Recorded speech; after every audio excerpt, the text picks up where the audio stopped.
Yeah, Timothy Kelly, Timothy, Kelly, Kelly.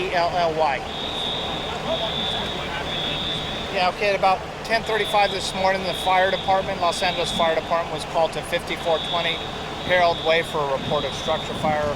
We had about 30 firefighters respond to this and on scene. Our first unit was on scene just a little under 5 minutes, and the first unit reported that they did have some smoke on the upper floor. What we found was a fire in one unit, small unit, confined to a bedroom up there, was held in check by the sprinklers, mostly contents, so the structure was really not involved in the fire. Fire was knocked down relatively quick, about 3 to 4 minutes.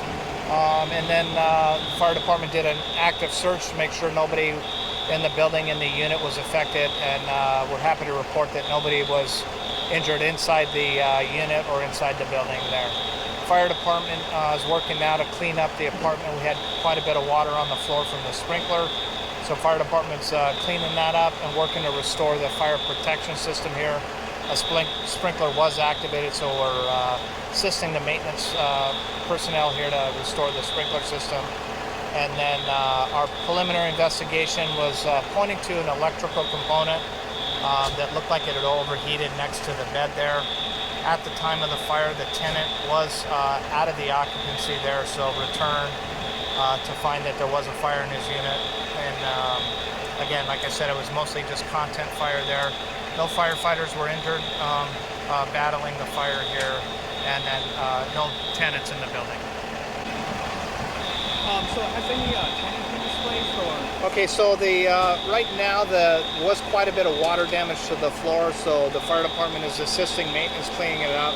So at this point, we don't anticipate that the tenant will be displaced from the occupancy.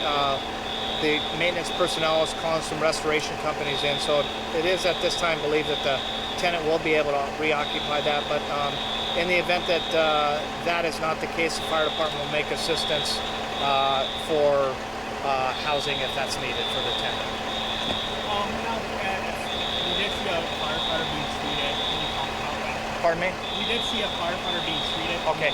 Yeah, so one firefighter after the incident, getting ready to leave the scene, started to feel ill, and so just out of precaution, we treated him on scene here and just precautionary transported him to the hospital just for evaluation. But was doing fine, stable vital signs and all that. So just feeling a little sick, and so we're investigating that a little bit further and going to have him treated or evaluated at the hospital.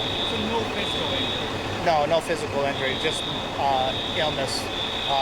Possibly related to maybe flu or something like that, but as a precaution, we're going to have the doctor check him out and clear him from there. I'm not sure if you were right there when you started to feel ill, but what goes through your mind? Considering what happened recently, you feared that a firefighter was needs to be transported. Yeah, so basically we got the report that the captain was feeling ill. Fortunately, we have paramedics on just about every resource on the fire department, whether it's the fire truck, fire engine, or the rescue ambulance. So we were able to get the advanced care from a paramedic looking at the captain right away with all the equipment. So they evaluated him very quickly. And so, like I said, with just precaution, was just feeling a little bit ill. So looked at him there and transported him just out of precaution. So. Identity or age or anything, or are you able to really? Yeah, no, I can't do that at this time. Yeah. You are able to confirm it's a male or female? Yeah, it was a male, one of the male firefighters here. So, but yeah, was treated, stable condition, conscious, all of that. So he's doing okay. We're just going to get him looked at as a precaution.